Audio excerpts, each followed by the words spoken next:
Python Pandas Groupby, and if any condition.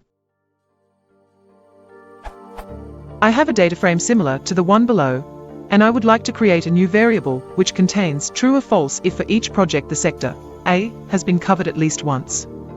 I'm trying with the group.by function and wanted to use the .transform method, but since my data is text, I don't know how to use it.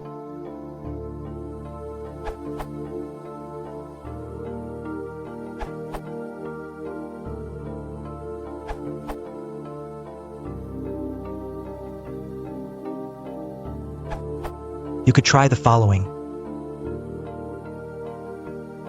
This will group by project and check if any is in the group sectors.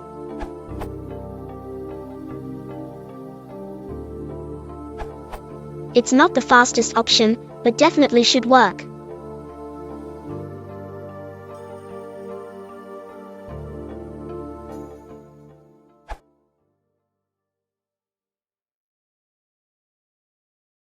If you want to support the channel, please consider liking and subscribing.